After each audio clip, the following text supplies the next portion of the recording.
Welcome to the Sergio Sarkis show. My name is Sergio Sarkis, and I'd like to introduce you to my special guest today, Leticia de Lassus, who is a Montessori teacher, brand ambassador to the Montessori education, and has also set up a number of schools in Asia. So before you begin, and I'm so excited that you're on the show, I'd like to set the theme for today. And we're going to be talking about relationships between children and parents, or children, and how that can help us as adults. So for me, I found that many of the issues and many of the breakthroughs in adult relationships can come from understanding how our relationship with our parents were when we were very, very young, the kind of attachment. So but before we go into all of that, I'd like to hand over to you, Leticia. Please tell me about you, what you do, and the Montessori method. Hi, Sergio. Thank you. So it's hard to say in one sentence what I do, but I will try. Um, I will say that I work with children, of course, but mainly now I work with families. I work with parents. I realized through my years of teaching, 'cause I've been now working for many years, 17 years with children. Mhm. I realized that knowing the child is not good enough. You have to really work with the parents, work with the family in order to have the child to, how do you say, to show his best, to show his potential. So it's not only about the child development, it's really about the family development, the adult development. And as you said, mm, especially in relationship, usually adult they forget to be a child. And I usually try to find the child in the adult, in the parent, Ah, to beautiful. help them to understand the child. Mhm. So I talk to them sometimes as children. And then they start to realize, oh yes. And then they can help better the child. Ah, that's beautiful. So yes, yes, yes. That's Right now I'm a beautiful. Montessori head of school. I have 3 schools in Guangzhou in China. And I'm also consultant to parents. I have them to set up a positive and constructive home environment for the Mhm. child. And I do a lot of training for parents and what to do um, when the child is, let's say, challenging. Mhm. Yes. Yes, Right. yes. Right. And how to manage as parents work, let's say, the role of the not only the mom, because we are a mom, but we are also a woman, your wife, like a dad is Yeah. also a man and a husband. So we look at the 3 roles together. Yeah, it's Sorry, I'm very talking too much. interesting how to manage all Yes, the different roles that we have. yes. And in our adult relationships, um, we have adult adult, adult child, child adult, and child child. And very Mm, often the child doesn't really get much space while we're taking so much responsibility as adults. And one of the great breakthroughs I have found in my life, and also when I'm helping others, is how to awaken and nourish the inner child in people, in adults, mm, so that all the relationships can really blossom.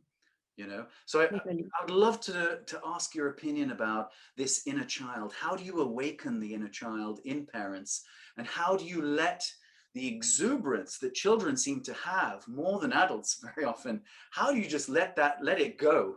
How do you let them go? It's not easy. Yeah, it's really a challenge. First of all, the parent has to choose to want to let go. I cannot, how do you say, Yeah. it had to come from them. They have to open a door. And I can help them to carry on. But if they don't open a door, I cannot force them. Yes, it has to come from them. And usually, of course, you remove all the phones, all the thoughts of, you know, that's happening in everyday life, which is very hard for adults because adults live in the past or in the future. They forget to live now. Right. And the child lives now, really now, not like 2 minutes later or before. So, first of all, you have to try to connect the adults and think about just now, which is very Interesting. hard for people, very, very hard. Yeah, that The makes a best lot of way sense. is to be with the child. Because you see, with children under 3 years old, let's say they've done a painting, and 2 minutes, I'm saying 2 minutes later, you say, "Oh, this your painting?" They will say, "No, not mine." No, because it's already gone. That's so amazing. What are you talking about? But for the adults, that's very frustrating. Yeah, the child is already next. So we have to live in the now for them to totally open and let go, as you were saying. Yes. Yeah, that's beautiful. It makes a lot of sense. And I think that the exuberance that's lost through the years sometimes when a child becomes an adult is because of that deviation from being present and being stuck in the Mm, past or the future. Um, yes. yeah, so one of the ways to return back to that exuberance that we were as children is to step into that present moment and Mm. just be here and now and what's showing up in our bodies. So that's really, really interesting. Um, the is there how you've seen many, many children, you've taught many, many children, you've witnessed, how have you found children differ in terms of exuberance? Why is it that some children are more exuberant than others? Let's say that you do have different kind of personalities. Yeah. Yes, you have different kind of, let's say, there is this American psychologist called William Sheldon who did an experiment and research on people personalities and body types. And he found that there are three kinds of types: cerebratonic, which is more people with the thinking, let's say; the somatotonic, the one who are really active; and viscerotonic, who are more people around food and people. So I've been trained to observe the children and try to find what kind of type they are, because then you don't judge the child. You Okay. don't judge the person. You just take them as they are. So Hmm. if you know that that person is more active person, then you know, okay, with that child, if I want to reach this point, I need to first do something active. Yeah. So you don't see the negative in the person. You don't you don't judge, which is very hard sometimes for parents, because they will always come to you and say, oh, my child cannot do this. And I will always come and say, what can he do? What is his interest? Who is he? Before saying what he cannot do. You see what I mean? So by knowing the type, by observing who is that person, then you can approach better, you can understand better. And then when you have challenges, it's much easier to connect. And I say that to the parents: which type are you? What type do you think you are? What type do you think is your wife or is your husband? Hmm. And then they're like, oh, that's why. Already I can feel like, that's why. Because some people, when they wake up, you can't talk to them. They need their coffee first. Yeah. Some Yes. people, they're okay. They go for a jog. Yes. Or Yes. some people, they need food. But if you don't know that that person is like this, you can have a clash. Yeah. You're like, why you cannot talk to this person? No, I need my food first. I need my coffee. So Yeah. if you know that this person has that type, then you don't judge anymore. Hmm. And already when you don't feel judged, you can be more yourself. That's Yes. beautiful.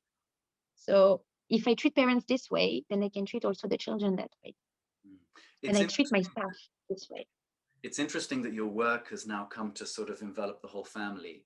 Mm, I imagine that's been quite fulfilling to be able to sort of be more impactful.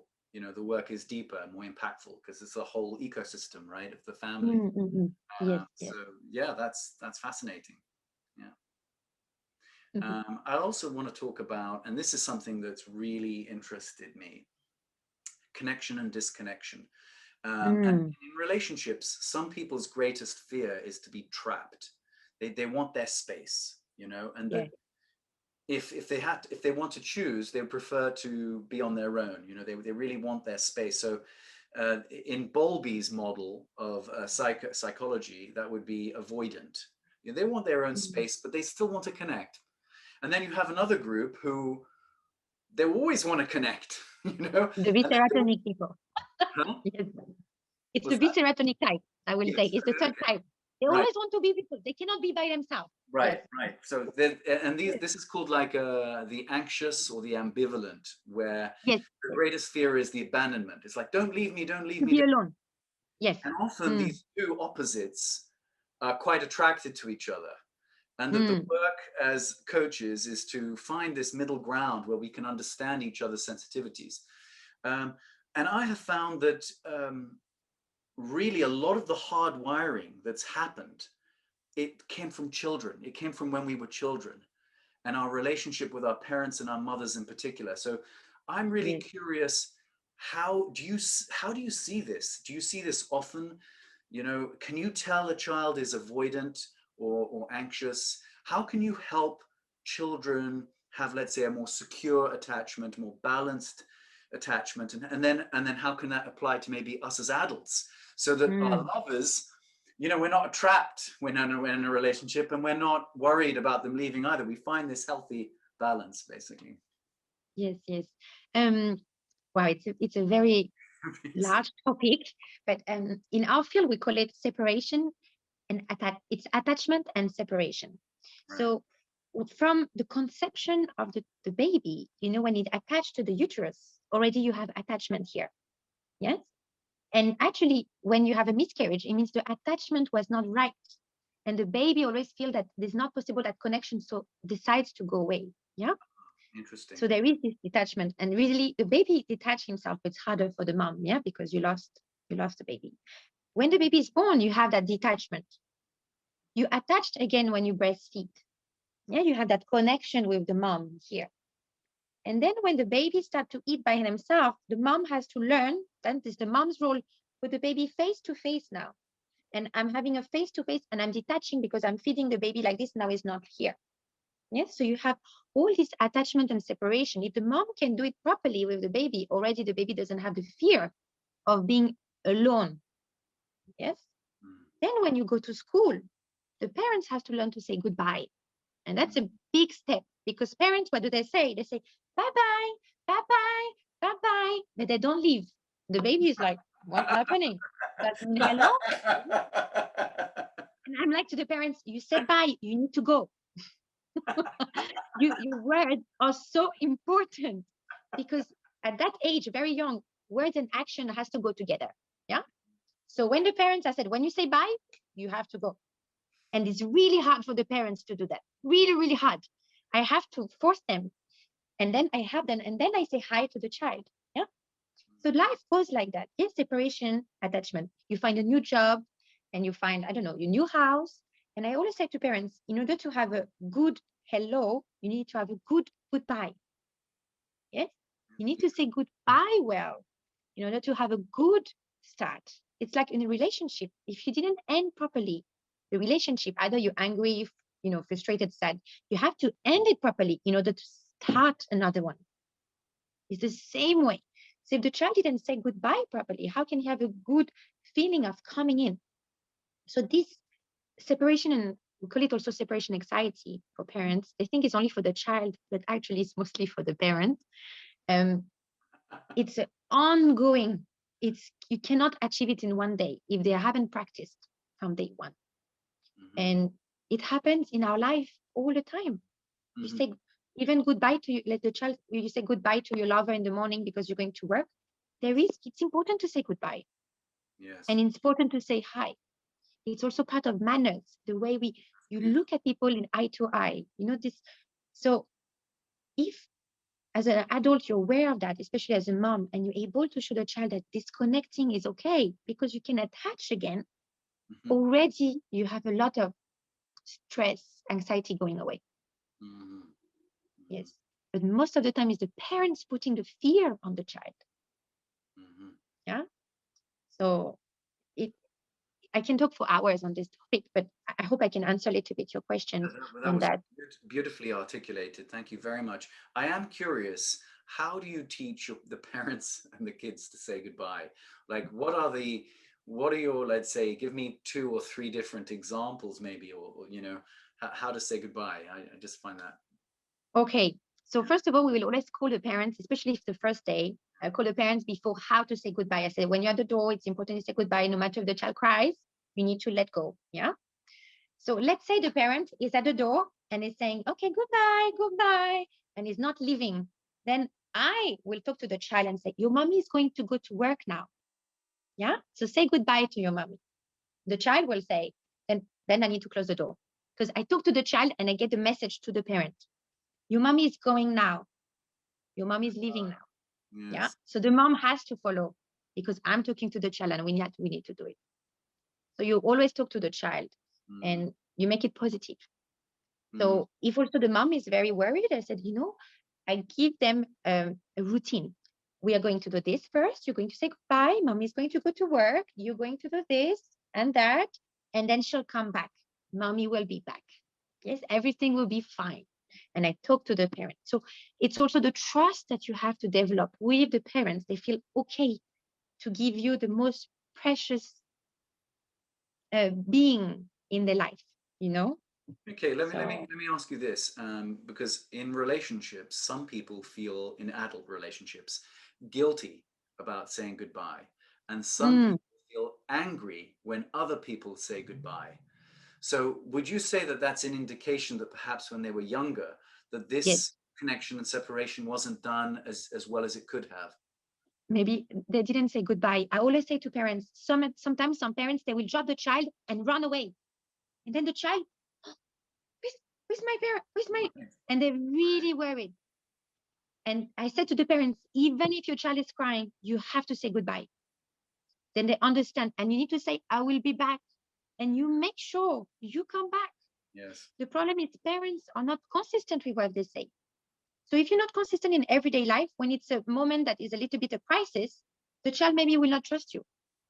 There's So things like, yes, sorry. No, go on. Things like if you say to the child, oh, let's go to the park later, you tell the child to the park later. Okay, I'm going to make cookies today. Okay, let's make cookies. I'm going to read you a story before bed, and then you read it. And when it's time, when I'm going to tell you, I'm going to leave you now, I'll be back, the child knows, oh, you'll be back.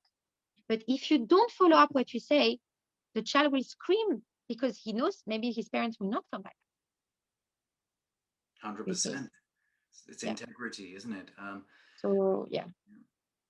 Yeah. Sorry. So yeah, the adult, I think the way that adults live it now is because the way they were in a way, what was the experience as a child. Maybe the parent never say goodbye to them. They're very angry. They're still angry. So if it happens in adult relationships, and this is very common, this is not the minority, this is the majority, where when there is a goodbye, there is a guilt or an anger and all that kind of stuff. There's an opportunity in that moment to rewire what has happened when we were children, which is become very present of those feelings. And by being present, those feelings no longer dominate and we don't react to them, we respond to them. So we're able to, in a way, hold ourselves or hold our inner child, is an expression that we use to say, it's okay. And this guilt, that's there, but it's okay. It's And then, okay to be, yes. yeah, eventually it evaporates over time, and then the anger as well, Yes, and it's always difficult to separate. Separation is something that I think is the hardest for the human being. Absolutely, yeah. To separate. It's very hard, very hard. Either physical thing or it's something we need to work on every day, every day. And that's why for the children it's very hard because it's so emotional, so spiritual, yes. But Absolutely. for us, it's still hard to separate. Yeah, for anything, even anything, even some old clothes that you like so much. Oh, I can't wear this anymore. Even with that, we can feel sometimes like how to say you miss something. Yeah. So Absolutely. separation is a concept that is so how do you say so fragile also and so strong at the same time. I would say, yeah. I feel like the importance of having a secure relationship with our families and our parents when we're very young can't be overstated. It's really, really important in that developmental years. But when we're adults, there's also an opportunity, and I want to hear what you have to say about this as well, that we can transcend the need to constantly be attached to different things. So what I mean by that is it's like secure non-attachment. So whatever comes to us, we're willing to let it go. And that there is a dimension that is beyond physical attachment. So that we can remain rooted in our being, even when people come and go in our life. Even if Yes. people die, if people break up with us, Yes. lose our job, there is something in us, a dimension that is beyond the physical. And that takes Yes. some inner work and spiritual realization. And when that is present in us, we can handle these crises much better. Definitely. But the first step obviously is the as children we need the root The from base. our You parents. need the root of the tree. So then if there is a typhoon, the tree is still standing. Yes. So let me ask you a question about the role of mothers and fathers in Mm. respect to children. How do you see them differ? What in your role as a Montessori teacher? Okay, so role of parents are very, very different, yeah, because you have the woman and then you have the man, yeah, and the baby, the child, will observe the role of each parent as a woman, wife, and mom, the same as a man, father, and husband. They will observe that, and for them, if, for example, the husband um, never wash up, he thinks this is the thing how men don't wash up, yeah. If the mom always, I don't know, it can be so many things. Yes, always is at home, then this is what a mom should be doing. So you see what I mean? So the children will absorb that. But what's very, very special is that the role of the dad is actually to help the child to separate from his mom. Because the mom, and I'm a mom, I can really feel it. You, we feel things, we're more internal. Yeah, you want to keep the baby with you. The role of the dad is to help this detachment. But if the dad does not do that, already we have a problem with separation and in attachment and separation. There is that writer Alfred Tomatis Mm-hmm. who says, oh, I forgot the mom is, oh, I will find, the mom is the soil and the dad is the sun, something like that, to explain that the dad has to attract the child out. The dad is normally the person who take the child outside, who makes dangerous things, who get the child out. And the mom is always the person who wants to keep the child safe. Yeah. So you need to have a balance. You have to have both. Yeah. But the role of the dad is to already kind of separate that. So it starts from there. That's why it's important for parents when you become a parent. Mm-hmm. My mentor used to say it's love and knowledge. Love is not enough. You need to know what to do. So yes, And one more question before we yes. end. What inspires you about working with children, and what can we all learn when by being with children in our adult relationships? I think it's a very hard question too. Um, It's a big one. the children are they're so pure. They really, when you're with them, they talk to your soul. They see your heart. They see your soul. They see who you are, and they are themselves. Yeah, they don't judge you. They enjoy life. They live in the moment, and I think we can learn so much from them instead of just us putting our things. Yeah, that's why Montessori, she says, you're not teacher. We don't just teach. We guide. We observe All to right. let the potential of the child The to come out. Montessori way. You let the Yes, child lead. Yeah, interesting. yes, because the potential of the child is inside. We all have amazing potential, but sometimes the obstacle is actually the people around us, is the environment, the energy. Yeah. So the children are just incredible. If you live with children, even with my son, every day you can see something new happening. If you allow them to express themselves, to move, to have the right environment, it's amazing. I mean, I'm always amazed by the potential of the human being. We still don't know much about it, and there is so much joy by working with children. And even with I worked with children with special needs also. They are also incredible, and they they have also another kind of magic inside themselves, and you have to help parents to see that magic and to accept also how they are. And I think separation and attachment is all about also acceptance, to Yeah. accept, to let go, Mm. to just, this is how it is. Mm-hmm. Yes. And it's all about life and also love, you know to really love. So yeah, Yeah, I I cannot think talk too much. I think you it's a lot. articulated so beautifully, and I think that's a nice way to wrap up acceptance. Mm, And that if we want that magic in our relationship to spark, it really is about letting go and accepting people as they are.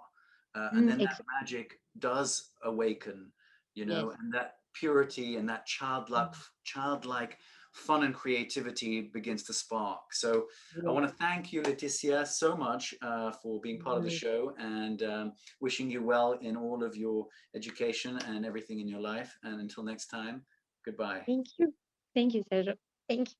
Bye.